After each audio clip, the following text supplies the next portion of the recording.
It's yourself. I'm Jack O'Norrie, and it's time for a story. Don't mind me. I was just thinking about the lands here and how they came to be the way they are today.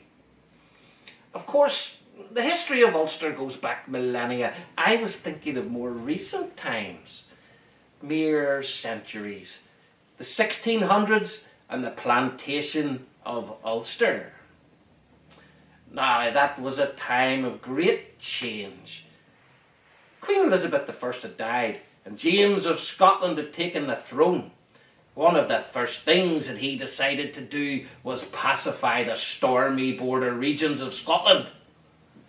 This was home to the infamous riding families, the Border Reivers. The Reivers held sway over their lands, raiding forth from their strongholds, making alliances and animosity in equal measure. You may have had a Bell and a Crozier aligned against a Graham and an Armstrong, and that would have all changed over time anyway.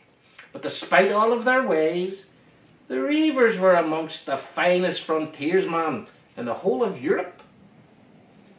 Laird Hugh Montgomery, he had a vision. He saw the importance of putting a plantation in Ulster. He also understood the type of people he'd need to make his dreams a reality. And so, despite much political machination in the background, the king granted him rights to start his plantation, and he met the new arrivals on the shores of Donaghadee.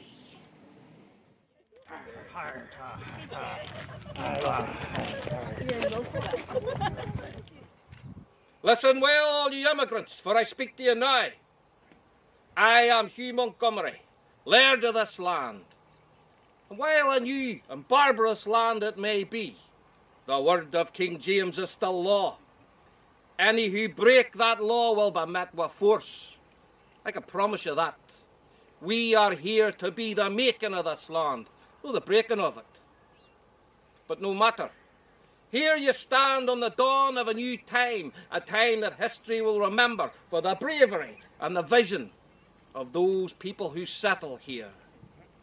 Take a look at the ground below you. Take a look at the sky above.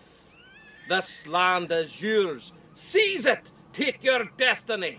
What do you make of that, James? I found it intriguing. Look around you, man. These are simple folk, tradesmen, weavers, seamsters and the like. We could rule this land here, as in the borders. We could hold sway. The Reivers could ride again. Ah, Johnny, those days are gone.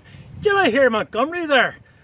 His words about this land and... Words, James. You're Graham, I'm an Armstrong. Our families are powerful. Where, Johnny? Where? No more. We're like newborns coming into this world. This is a new place with a new way of doing things. Let's embrace it. What we could build here. I'm an Armstrong. Aye, you are an Armstrong. Only here and planning and causing trouble. Who here doesn't know the Border Reivers? I'm only an Armstrong, sir. Aye, well, you know what? Your fate is yet to be decided. This is a peaceful new land, and I'll not have anyone breaking the peace I've created. Men, take him into custody. And you, sir, I heard some of your words. You spoke sense, but you're no Armstrong. What's your name? Maharg. My name's James Maharg. And there you have it. Oh, James Graham was a wily sort. He saw the attention that the name Graham itself would bring upon him and his families. So all he did was flip the name around, brought himself a bit of anonymity in this new world. Clever. Now, Hugh Montgomery had his plantation. He could see his vision was coming real, but he also could see the pitfalls and the problems. Was it all smooth sailing? No. Were there problems? Of course, but Montgomery persevered, as did the people of the Ards. The fact that here we are, 400 years later, talking about this is testament enough to the strength of vision of the man. I'll leave you with that. Just remember this. Wherever you go, there you are.